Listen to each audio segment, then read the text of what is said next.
Vous voulez donc vous construire la meilleure banque pour créer un PC, ce qui signifie que la meilleure performance pour votre argent et votre budget est d'environ 2500 dollars. Peut-être que vous pouvez l'étirer à environ 3500 dollars. Ensuite, dans cette vidéo, je vais vous montrer le meilleur PC que vous devriez construire pour obtenir les meilleures performances pour votre argent en tant que créateur. Maintenant, c'est légèrement différent des PC de jeu, ce que vous pouvez voir en ligne. Ceci est spécifiquement ciblé, configuré et optimisé pour les créateurs. Après avoir regardé cette vidéo, vous réaliserez quelle pièce obtenir, comment le construire, tout ce que vous devez savoir. Et je crois honnêtement que c'est le meilleur tutoriel que vous verrez jamais sur YouTube sur la meilleure banque pour les PC de créateurs de livres. Avant de vous présenter les parties de la construction du PC, il y a 5 choses très importantes que vous devez savoir. Premièrement, les différents budgets. Si votre budget est un peu inférieur à cela, il existe une série de vidéos en 4 parties dont cette vidéo fait partie. C'est la 3e partie d'entre eux, et il y a 2 budgets moins chers disponibles. Et il y a une vidéo pour chaque budget, quel que soit votre budget, de 500 dollars à plus de 5000 dollars, il y a une vidéo pour vous. Choisissez donc la vidéo qui est proche du budget. Et puis là-dedans, je vais vous expliquer quelle partie mettre à niveau, rétrogradée. Et au moment où vous regardez cette vidéo, il est fort probable que certaines des pièces soient encore moins chères que je recommande ici. Ainsi, vous obtiendrez un prix encore meilleur pour les mêmes pièces. Je vous recommande donc fortement de consulter les derniers prix dans la description ci-dessous. Numéro 2, le guide de construction. Vous pensez, comment diable puis-je construire cela? Merci pour les pièces, mais qu'en est-il de la construction? Eh bien, il y a un guide de construction dans la description ci-dessous où, étape par étape, je vous guide à travers la construction d'un PC. Si vous n'avez jamais construit le PC, vous pouvez en toute confiance construire un PC après avoir regardé les vidéos ou les didacticiels dans la description ci-dessous pour ne pas les inclure dans cette vidéo. Sinon, ce sera une vidéo de 7 heures, mais il y a des guides étape par étape. Pilote numéro 3, configuration des systèmes, mise à jour, fenêtres, configuration des ventilateurs, BIOS. Comment diable faites-vous pour vous frayer un chemin à travers tout cela? Pas besoin de s'inquiéter. Il y a un guide étape par étape également dans la description ci-dessous. Donc, une fois que vous avez réellement choisi les pièces que vous voulez utiliser, il y a un guide de construction ainsi qu'un guide de configuration. Numéro 4, si vous vous demandez où acheter le PC, il y a des liens dans la description ci-dessous. Si vous cliquez sur cette petite icône de flèche sous la vidéo, cela ouvrira la description de la vidéo et vous pourrez y voir toutes sortes de parties que je recommande. Vous n'avez donc pas à vous soucier d'acheter un produit incompatible ou quelque chose qui ne va pas ensemble, de retourner l'œuf, à la fois la mauvaise RAM, le mauvais SSD, quelque chose comme ça. Si vous suivez ces liens dans la description ci-dessous, vous pouvez être sûr qu'ils sont compatibles et que vous pouvez les utiliser très simplement. Et lorsque vous cliquez sur le lien, cela vous donne quelques options pour les magasins que vous souhaitez visiter. C'est là que vous pouvez comparer les prix et obtenir le prix le moins cher. Mais aussi si vous avez votre boutique préférée, vous pouvez simplement acheter la pièce, vous savez, dans votre boutique préférée. En savoir plus via les liens dans la description ci-dessous. Le numéro 5 n'est que la clarification de tous les liens dans la description ci-dessous. Vous pouvez voir ma recommandation là-bas, puis l'option de mise à niveau là-bas. Suivez simplement les petits signes emoji là-bas, et vous saurez alors lequel est une mise à niveau vers le bas. Et puis la recommandation pour moi aussi, il y a des alternatives à mes recommandations. Alors disons celui que je recommande dans la vidéo et vous cliquez sur le lien et il est soudainement devenu plus cher. Il existe également des alternatives pour que vous puissiez obtenir des performances similaires ou identiques auparavant. C'est peut-être juste une marque différente ou vous aimez le design différent plus que d'aller avec cette option alternative là-bas. Maintenant, le PC se décompose pour 2500 livres, vous allez obtenir un PC fou. Nous allons commencer par la carte mère. Et cette fois, nous allons avec le Gigabyte Aero GZ690 DDR5, d'accord? Il existe une version DDR4 et une version DDR5. Cette fois, nous allons avec la DDR5. Cela va vous coûter environ 304 dollars. Maintenant, cette carte mère vous offrira d'excellentes performances en termes de connectivité. Vous disposez de 4 emplacements Monsieur 2 qui sont tous des lecteurs NVMe compatibles Gen 4. Vous avez des ports USB rapides, un port USB-C sur le panneau avant qui est également très rapide. À peu près tout ce que vous voulez pour un créateur sans vous ruiner car certaines cartes mères DDR5 sont très chères. Et c'est Z690. N'oubliez pas que vous devez mettre à jour le BIOS avant d'utiliser la carte mère ou d'installer le processeur, car vous pouvez voir que le processeur est de 13e génération et que nous allons utiliser un 3700K, qui est un processeur fantastique et fantastique. Il est plus rapide que le 12900K et je vous recommande fortement d'aller consulter l'examen de ce processeur juste pour voir à quel point il est bon même en comparaison avec certains concurrents d'AMD, etc. Mais la mise à jour du BIOS peut être facilement effectuée sur la carte mère sans aucun processeur ni rien installé. J'ai également un tutoriel pour cela sur le canal où vous pouvez simplement mettre à jour le BIOS, brancher une clé USB à l'arrière, cliquer sur un bouton de la carte mère et il met à jour le BIOS, boum, puis vous pouvez installer le CPU. Maintenant, pour le refroidisseur, nous avons mis à niveau le refroidisseur du refroidissement par air au refroidissement par liquide et nous utilisons probablement le meilleur refroidisseur de liquide sur le marché, qui est l'Arctic Liquid Freezer 2360 mm AIO. Vous pouvez également obtenir une variante RVB si vous aimez les ventilateurs RVB, mais une version noire est légèrement moins chère, mais vérifiez le prix. Parfois ce n'est pas ainsi. Cela gardera notre processeur très refroidi et toujours secret et vous n'entendrez pas beaucoup de bruit fort. C'est aussi l'un des AIO les plus silencieux. J'apprécie beaucoup cette glacière. Je l'ai utilisé dans une tonne de builds, je le recommande vivement. Pour les SSD, nous utilisons des disques Team Group Cardea Z440 d'1 Teraoctet et 2 Teraoctets, un pour le système d'exploitation et un pour les disques du projet et tous vos actifs, etc. La raison pour laquelle nous utilisons les disques Z440 est la spécification écrite en Teraoctets, ce qui est incroyable sur ces disques. En tant que créateur, si vous déposez beaucoup de fichiers volumineux sur ces SSD, ceux-ci suivront et vous n'aurez pas à vous soucier de l'endurance SSD des disques. La RAM cette fois, nous utilisons Kingston Fury Beast et 56 mégas transferts par seconde, 64 gigaoctets de DDR5. La raison pour laquelle il s'agit de 5600 mégas transferts et pas plus est à cause du contrôle de la mémoire et en tant que créateur, vous voulez le système le plus stable possible et cela fonctionnera en un engrenage lié au CPU et au profil RAM XMP, qui est la meilleure performance stable vous pouvez obtenir pour votre PC. Pour le GPU, nous utilisons PNY RTX 4070 Ti, qui coûte environ 840 $. Maintenant, je vais laisser quelques 4070 Ti dans la description ci-dessous si vous voulez un type de conception ou de modèle légèrement différent et certains des prix varient sur le GPU, c'est beaucoup, mais cela nous donnera des performances incroyables. Nous allons obtenir 12 gigaoctets de VRAM et les performances réelles de calcul du GPU dans les applications 3D comme Blender et V-Ray et Octane Bench par exemple, sont parfois plus rapides que 1390 Ti, ce qui est tout simplement incroyable.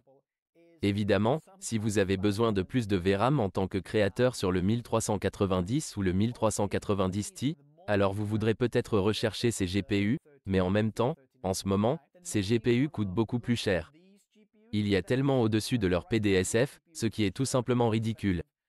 Donc, en termes de meilleur rapport qualité-prix, le RTX 4070 Ti est celui qu'il vous faut. Pour le bloc d'alimentation, nous utilisons une alimentation Corsair de 850 watts. Je vais également laisser quelques alternatives là-bas, juste au cas où cela coûterait un peu plus cher ou si certains concurrents s'y trouvaient ainsi que des alternatives. C'est beaucoup de puissance pour alimenter l'ensemble du système. Maintenant, en termes de boîtier, nous allons légèrement augmenter cela par rapport au boîtier Focus 2 de conception Fractal B qui est précédent, et nous allons opter pour le Fluidaire Corsair 5000D.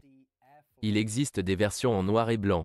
Vous choisissez celui que vous voulez, mais il est assez grand pour s'adapter également à tous les GPU plus grands. Et plus tard, si vous voulez mettre à niveau vers 1490, par exemple, ou 4080, vous avez l'espace là-dedans. Le précédent Focus 2 de Fractal que j'avais sur la vidéo précédente, ce n'est pas assez grand pour s'adapter à certains des plus gros matériels et ainsi de suite, mais cela a en quelque sorte l'espace pour avoir un peu plus de flexibilité là-dedans. L'honorable Mentor ici est également une Fractal du Nord, qui est un magnifique boîtier PC. Et si vous aimez un design un peu différent, vous pouvez choisir celui-là. Le seul inconvénient avec celui-ci est que si vous optez pour un AIO, vous n'allez probablement pas y installer l'un des GPU de la série GPU 40. Certains des plus petits 4070 Ti conviendront peut-être dans ce cas, mais ce PNY, par exemple, que je recommande dans cette vidéo en ce moment ne conviendra pas dans ce cas car il est légèrement plus petit et la façon dont je l'ai conçu, mais c'est un très beau boîtier PC complexe. Mais si vous optez pour la version Asus RDX 4070 Ti TUF, par exemple, cela ira à l'intérieur du boîtier et vous irez très bien avec celui-ci. C'est l'un de mes cas préférés. Et tout cela que je viens de mentionner vous coûtera environ 2515,75 $ au moment où je ferai cette vidéo. Je vous recommande fortement de consulter les derniers prix dans la description ci-dessous, car vous pourriez l'obtenir un peu moins cher, etc. Mais c'est ça. Conclusion est l'endroit idéal pour vos besoins en PC de créateur. Leur large gamme de produits offre des prix extrêmement compétitifs. Et en fait, d'après mon expérience, j'ai trouvé que le prix de Conclusion est le meilleur prix sur le marché. Il existe également une option d'achat à 0% d'intérêt disponible pour répartir les coûts. Utilisez le code TN10 pour obtenir une remise spéciale lorsque vous dépensez plus de 250 livres. Découvrez Conclusion et leur dernier prix dans la description de la vidéo ci-dessous. Mais si votre budget est un peu flexible et que vous vous demandez, écoutez, j'ai un peu plus à dépenser. Quelles sont certaines des mises à niveau que vous choisiriez? Si vous avez 1000 dollars supplémentaires ou quelque chose comme ça, alors voici les mises à niveau que je choisirais. Pour la carte mère, je passerai au Wi-Fi de Crater Asus Z790. Et c'est pour les créateurs qui veulent vraiment prendre le PC au sérieux. Ce que je veux dire par là, c'est que nous avons un réseau local de 10 gigabits intégré. Nous avons un Wi-Fi ultra rapide. Nous avons le stockage le plus rapide possible. Nous avons une connectivité ultra rapide sur le panneau avant. C'est comme la création ultime de la carte mère qui vous donnera tout ce que vous voulez et la meilleure compatibilité DDR5 également. Et les performances stables de la 13e génération, vous n'avez pas besoin de mettre à jour le BIOS. Il y a donc beaucoup de fonctionnalités intégrées dans cette carte mère comme les ports Thunderbolt 4 et ainsi de suite qui feront que cette carte mère en vaut la peine par rapport à la précédente. Si vous commencez à les ajouter en plus sur la carte mère de la carte mère précédente, la ROG, vous allez commencer à payer plus. Mais ce Wi-Fi de Crater Asus ProAd Z790 vous offrira toutes les fonctionnalités dont vous avez besoin en tant que créateur. La mise à niveau du processeur que j'opterai pour le 13900K. Et c'est le processeur de niveau supérieur, 24 cœurs, des performances absolument ridicules d'un processeur. Donc, si vous êtes un photographe ou un créateur de vidéos, c'est juste le meilleur qui soit. Et il a également un très bon contrôle de la mémoire, bien meilleur qu'AMD si nous utilisons la même RAM, etc. Vous obtiendrez une amélioration considérable des performances par rapport au i7-13700K. Pour la glacière, on va la laisser exactement la même. Et les SSD aussi. Je vais les laisser exactement les mêmes. Mais à ce prix, vous pourriez avoir besoin de plus de stockage. Et tout ce que vous avez à faire est alors d'allouer un peu plus de budget pour votre stockage, puis d'obtenir plus de ces disques, peut-être un autre troisième lecteur de Teraoctet Team Group Cardia Z442, car vous avez 4 emplacements sur la carte mère pour remplir le stockage et vous pouvez ajouter plus de SSD SATA ou de disques durs ou tout ce que vous voulez également. Mais je recommande fortement d'utiliser le stockage Monsieur 2 car c'est un moyen beaucoup plus rapide d'accéder à vos fichiers et de travailler avec des projets. Et puis toutes les archives et tout iront sur un NAS et quelque chose comme ça. La RAM que je vais laisser exactement la même aussi. 64 gigaoctets. Peu de gens ont besoin de plus ici. Vous pouvez en obtenir le double, mais vous devrez abandonner le XMP car vous ne pourrez peut-être pas exécuter 128 gigaoctets à 5600 mégatransferts par seconde simplement à cause du fonctionnement du contrôleur de mémoire 5 francs congolais et de tout cela. Mais ce que nous allons mettre à niveau, c'est le GPU ici. Nous allons mettre à niveau le GPU vers MSI RTX 4080 Ventus. Cela vous coûtera environ 1250 $, quelque chose comme ça. Je vais vous laisser des options dans la description ci-dessous différents modèles si vous voulez les vérifier là-bas. Mais ce n'est pas pour tout le monde. Ceci est destiné aux personnes qui font de la 3D et du montage vidéo. Les utilisateurs de Premiere Pro ne verront pas une si grande différence par rapport au 4070 Ti. En fait, parfois, le 4070 Ti est encore meilleur. Mais les utilisateurs de DaVinci Resolve y verront un gros coup de pouce car vous obtiendrez plus de VRAM. Nous allons obtenir 4 gigaoctets supplémentaires, 16 gigaoctets au total, et ça va être super, super puissant, surtout avec les créateurs 3D dans Octane Bench, Vrai, Blender, etc. En 3D, c'est une bien meilleure carte qu'une 4070 Ti. Maintenant, l'alimentation, je recommande de mettre à niveau ici également lorsque vous optez pour les options de mise à niveau pour être une alimentation silencieuse droite 11 platine 1000 watts. Nous obtenons donc un peu plus de puissance de l'alimentation électrique. Cela vous donne donc plus d'options de mise à niveau pour aller avec 4090 à l'avenir si vous le souhaitez. Mais cela va aussi être plus économe en électricité. Il est classé 80 plus platine. Et si vous êtes un créateur et que vous utilisez le PC tout le temps, cela vous fera économiser de l'argent à long terme. Et c'est une alimentation de très, très haute qualité. Je vais également laisser quelques options dans la description ci-dessous. Le cas que nous allons laisser exactement le même. Si vous voulez opter pour le boîtier Corsair, si vous optez pour le boîtier Fractal North, gardez simplement à l'esprit que vous n'allez pas adapter toutes les mises à niveau dans ce cas. Ils ne sont tout simplement pas là-dedans parce que le GPU ne s'intégrera pas là-bas avec l'IO là-bas. Vous allez lutter là-bas. Il va donc falloir changer de boîtier. Vous n'êtes pas obligé d'utiliser le Fluidaire Corsair 5000D. Il y a d'autres gros boîtiers, si vous aimez le Fantex Anto Evolve X, par exemple, ou certains des autres boîtiers plus grands de Fractal Meshifi XL ou comme Pop XL, comme des boîtiers plus grands, vous vous sentez libre de les utiliser également, quel que soit le cas. Mais assurez-vous simplement que votre GPU y rentre. Mais en tant que mise à niveau, je recommanderais de mettre à niveau certains des ventilateurs. Maintenant, si vous n'aimez pas le RVB, mais comme les meilleurs ventilateurs, je vous recommande d'utiliser un pack de 3 ventilateurs Fantex T30, qui sont les meilleurs ventilateurs de 120 mm au monde et de les remplacer par ceux inclus sur l'IO. Ainsi, vous obtenez un flux d'air encore meilleur à travers l'IO et peut-être même mettez à niveau et obtenez encore plus de ces ventilateurs et installez-les en configuration push and pull. Vous n'avez donc pas besoin de les exécuter aussi rapidement et vous obtenez le refroidissement par radiateur ultime pour votre PC car ce processeur est assez chaud. Maintenant, en tant que créateur, vous ne verrez pas cela, vous savez, culminer à 100% d'utilisation, mais cela obtiendra les meilleures performances pour votre CPU. Si vous aimez un peu une situation RVB, vous pouvez opter pour les ventilateurs BIC et Lightwing 120 mm. Ils sont à peu près au même prix. Ils ne sont pas aussi bons en termes de performance, mais ils vous donneront le RVB que vous pourriez rechercher si vous voulez du RVB.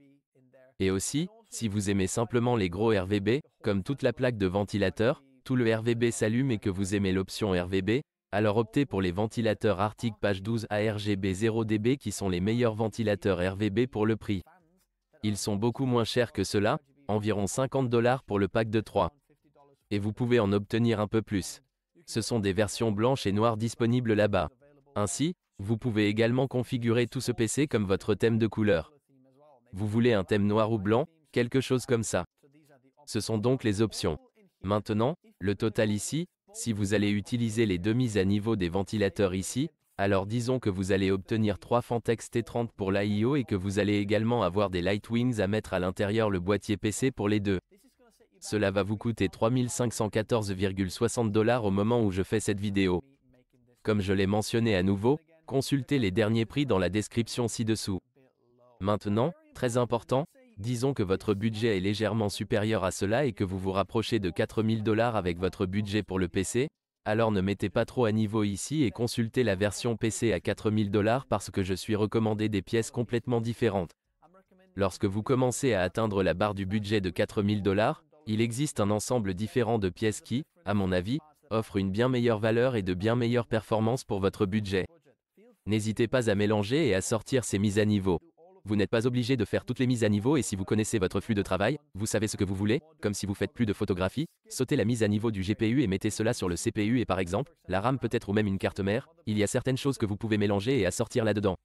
Gardez simplement à l'esprit que l'une des premières choses que je ferais serait de mettre à niveau la carte mère, car la mise à niveau ultérieure de la carte mère est l'une des choses les plus fastidieuses et les plus inutiles à faire. Donc, si vous pensez que vous pourriez mettre à niveau certaines choses à l'avenir comme le stockage et que vous pourriez avoir besoin d'Ethernet Thunderbolt 4 et 10 gigabits, etc. Mettez d'abord à niveau la carte mère, car même la mise à niveau du processeur sur la carte mère est plus facile à faire que la mise à niveau de la carte mère. Point. Et si vous vous demandez quelle est la différence entre la DDR4 et la DDR5, il y a tout un tutoriel sur le canal où j'ai comparé la DDR4 à la DDR5 afin que vous puissiez voir une sorte de différence de performance dans différentes applications, des applications créatives.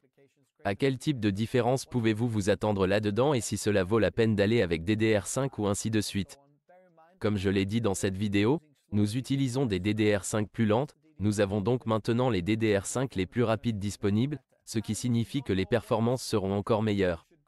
Et si vous ne savez pas quel flux de travail de stockage vous devriez choisir, j'ai un didacticiel du guide de flux de travail de stockage sur le canal afin que vous puissiez simplement suivre cela et apprendre quelles sont les spécifications écrites en téraoctets, quel est le projet et l'archive et le lecteur de système d'exploitation et lecteur de cache, pourquoi et quel lecteur dois-je utiliser dans tout cela et quels lecteurs sont les meilleurs. Je laisserai ce lien dans la description ci-dessous ainsi que dans l'écran de fin de cette vidéo. Merci beaucoup les gars d'avoir regardé et je vous verrai la prochaine fois. J'espère que vous obtiendrez le meilleur pour créer un PC. Si vous construisez vous-même le PC ou l'un de ces PC et que vous avez Instagram, n'hésitez pas à me taguer. J'aimerais voir votre création ou ce que vous avez construit. Merci les gars d'avoir regardé. Bye bye.